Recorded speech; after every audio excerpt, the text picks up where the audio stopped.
Hello and welcome to Crusher Talk. I am your friend, Hayley Crusher Cain, and I am about to open a Dr. Pepper Cherry Zero Sugar. So we have zero sugar, cherry flavored Dr. Pepper. This thing is amazing. It's got 0 calories. It's got 60 megajoules of sodium, 0 carb, 0 sugars, 0 protein, and 100% flavor. It's really good, guys.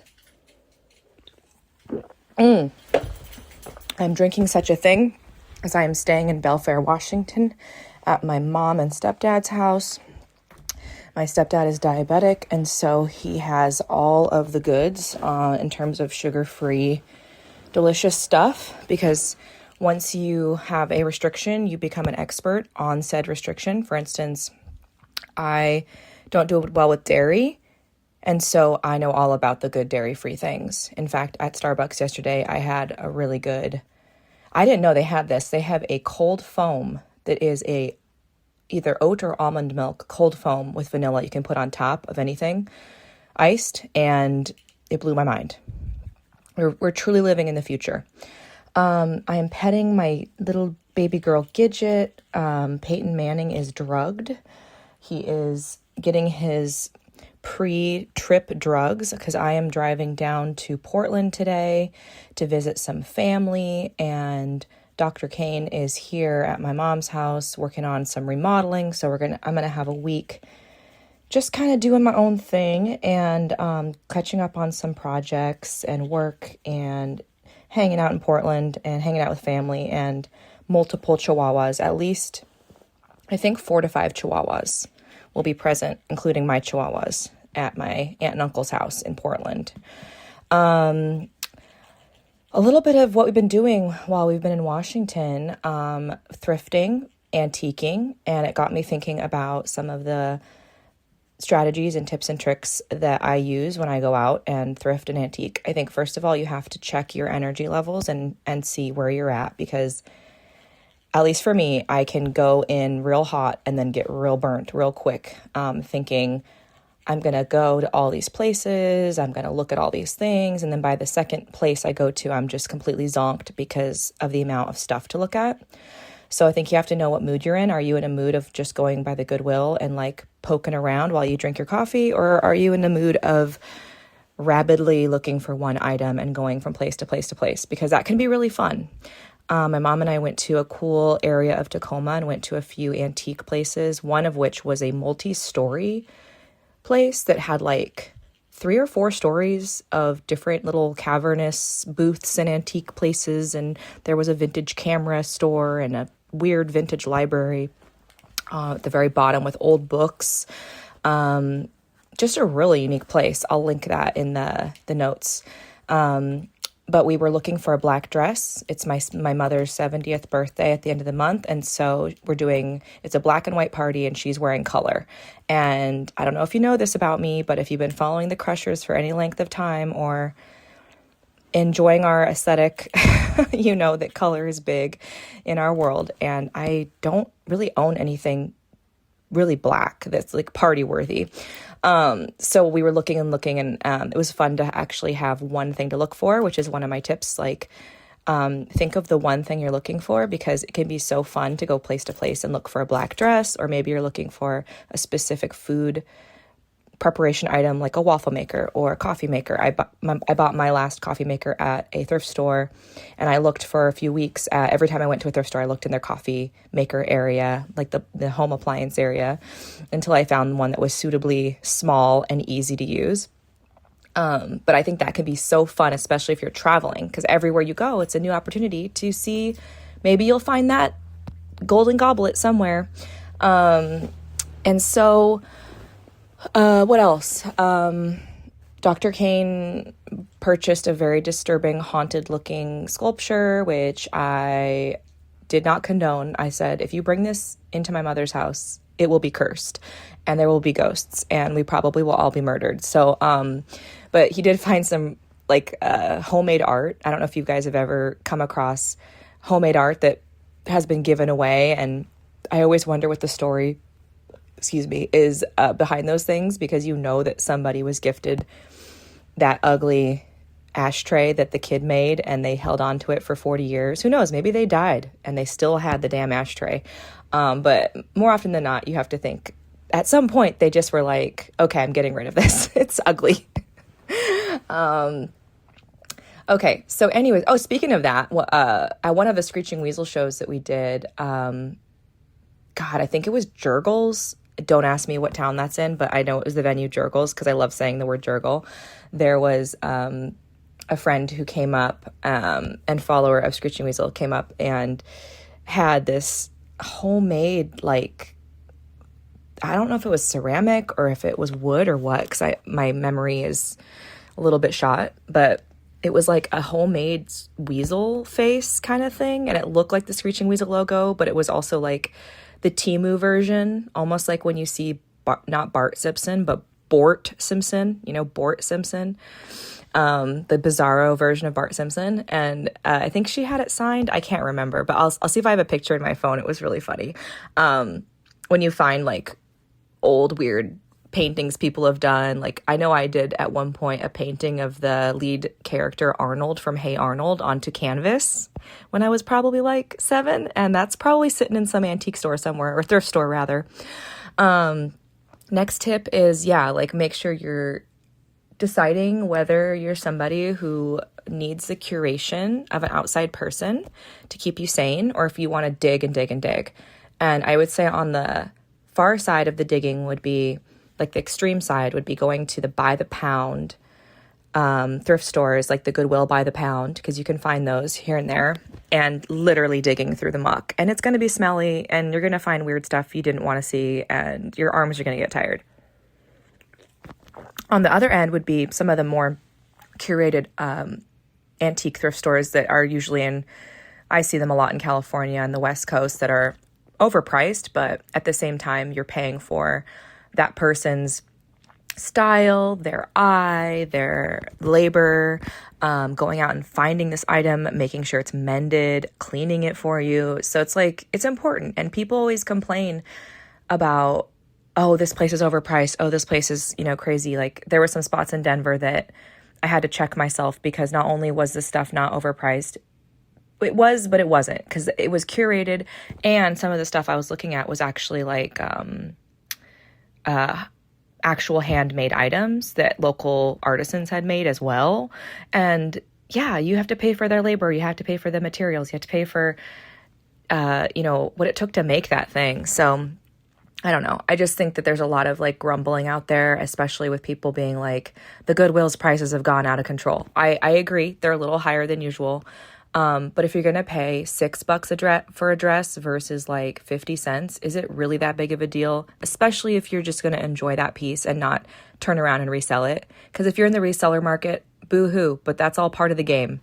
And I do resell a bit on Depop, but I'm not in that game. I'm not in the resale market. And I think we've gotten really comfortable with finding things extremely cheap at Goodwill, and the price is going up a little bit. Just, I don't know. It doesn't really bother me that much.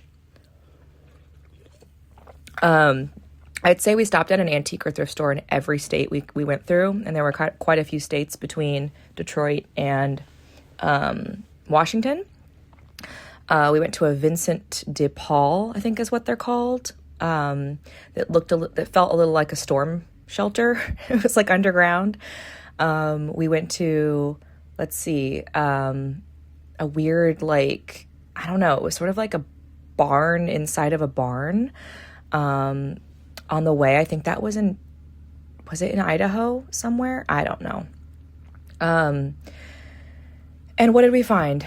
Not much. But if you ask my husband, he has found a lot. He found a mint condition, perfect Lego set that is I guess it's a fancy Star Wars Lego set that he turned around and sold on eBay for like, I think $200 or something, and he bought it for $20.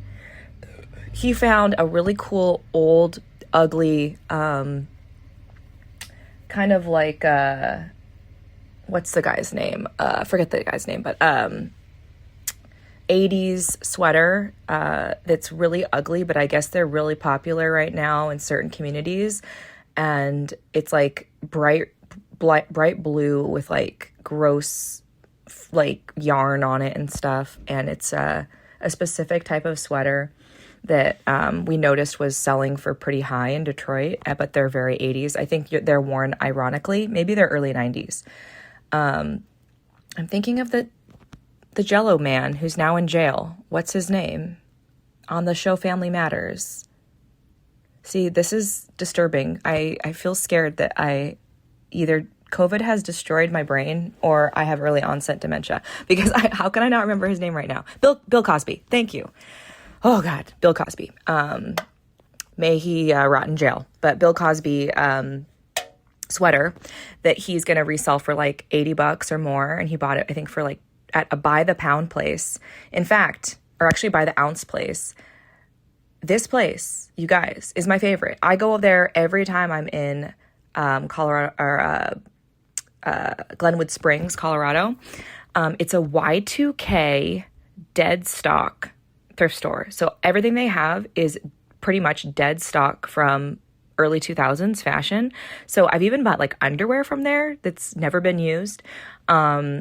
And it's really, really cool. I'll put a link in the notes because I think it's a really unique store. And of course, it is sad that like early 2000s is considered like a vintage. I do find that a little bit disturbing, and it does make me feel old. However, I do like a lot of that fashion because a lot of it is hearkening back to the 60s, like late 90s does the 60s is one of my favorite fashions, as well as 80s does the 50s. Those are really fun too. You'll see a lot of like polka dots and shoulder pads. Anywho, what did I end up finding on my adventure to Tacoma with my mom? Because we're going to go back to that. I found a black sequin dress with mega shoulder pads that's super Dallas, super like Days of Our Lives soap opera. So I'm really excited. It's black, it's sequin, it's short. It has giant shoulder pads. It looks a little like something between a stage outfit or like a ice skating outfit and something you would see on like a terrible 90s soap opera, but it's also really cute. You can imagine that. Very excited about that. I also took the opportunity, because I have a few weeks off of guitar and recording and playing shows during the holidays, to wear some long fake nails. And I have to tell you, it changed my entire personality because I couldn't do anything. I couldn't open anything. I couldn't open a soda. I couldn't like zip up things, and it was glorious. It made me feel like such a princess for at least like 5 days until it got really annoying. And I finally took them off 2 days ago, and I feel free. I feel free. If you've ever had long talons, ladies out there, you know what I'm talking about. It can just be like, you just feel like, I guess that's what you're supposed to feel like one of those Chinese emperors that instead of getting their own remote control, they just have to get some servant to get it for them because their nails have curled in over themselves. It's quite a different experience than my normal life. I have to cut my nails very, very short for playing guitar. And I don't know, just not having some time off guitar has been fun and made me feel like maybe I was a different person. But now I'm back to being my normal short-nailed self. We didn't talk much about our stop in Denver at our buddy's house, Ruben's house. We did practice and get some songs going with him so that we can hit the road with him in, I guess a few months, March, April. We do have a new drummer in Detroit, so we're trying to figure out right now kind of who's doing what, but it looks like what we're going to do is have Ruben, who is from the band Sack, which I think I've mentioned on here before, do the first run in March, and then we're going to bring our new drummer in and have her do April because she'll be up to speed by then. So it's been kind of a little bit of a, I don't know, just a dance, like before we left, finding the drummer, then practicing as much as we could, and then, getting a fill-in for like the interim until our new drummer is ready to go like fully, because there's nothing worse than just throwing someone to the fire. And like, we are known for doing that. We're so guilty for just onboarding people and just being like, okay, cool, we're going to record a song now. And like, we're trying to get to this point where we like allow our musician partners and friends to take the time they need to like feel comfortable, get up to speed. And like in our industry, that's such a luxury. You have to like take opportunities when they come, and you can't sit around and pout because, somebody quit, or God forbid you had to fire somebody, or there was like some issue with scheduling. You can't cry about that stuff. You just got to like look around and see who you can find. And we're really grateful to have Ruben on board, and the practices went really well. I got to play Weasel Wright guitar for the first time, which is very new for me, and a Marshall amp, which I'm not a Marshall person. I'm a Fender amp person. I'm not a huge gearhead, and I just always imagine like these Marshall half stack and full stack setups to be just peak dude vibes, and so I just kind of like avoid that. As you guys know, I like my clean channel. Just got to have my clean channel. And then I have my Dan Electro spring reverb pedal that gives me the great distortion, or the great reverb. So I don't need to worry about what kind of amp I play. Very much feeding into what I just said about you can't cry over not having the right components to your band. Like if you're on tour and you are borrowing amps, you can't cry about it if it's not the right gear. So having my own pedal that gives me the sound I want has been really helpful. And so it allows me the freedom to kind of work with different amps and not be tethered to some gigantic setup that I have to carry around and wheel around and have somebody help me with. And it's a whole fucking thing. But I have to say that setup did sound really good. And I felt really powerful in that setup with that Marshall. It sounded very thick. I don't know, rich and thick, like the best kind of almond butter. I'm heading out to Portland shortly, and I just wanted to say hello. Welcome back to our Tuesday Crusher Talks, and I my every other Thursday Crusher Reverse Vault pieces, which I realized, of course, the last Thursday that was supposed to do one fell on Christmas. So come on, guys. Of course I didn't give you one on Christmas. I was busy putting together a puzzle of a bunch of our faces, read in my faces from over the years and from the Crushers over the years, because my stepdad literally gifted us a puzzle that goes back like 6 years. At least it goes up to at least vintage millennial, and it's all my different hair colors, all my different band configurations. There's a lot of Gabe 1.0 on the drums. And it's really, really funny. It's really, really cute. I'll do a picture of that. But it is time now that Christmas has come to a close. I hope you guys all had a good Christmas or whatever you celebrate. Excuse me. God, the cherry Dr. Pepper Zero Sugar. Sponsor me. If Gretsch doesn't sponsor me soon, I'm gonna switch and jump ship. I hope you had a good holiday. I hope you had a good time with your family. And if you didn't have a good time with your family, I hope that you made time for friends or time to be alone, because that is also very precious. Or time to be outside, or time to be with your dogs, or read, or take a bath, or whatever feels good to you. Because the holidays and this time between Christmas and New Year's is all about what feels good, indulging, eating all the cookies, eating all the chocolates, or in Manning and Gidget's case, eating all the ham. And yeah, so when I come back to talk to you guys again, it will be the year of our Lord 2026. So until then, sparkle hard. Talk to you soon. Get yourself one of these Dr. Pepper Cherry Zero Sugars. Tell them I sent you.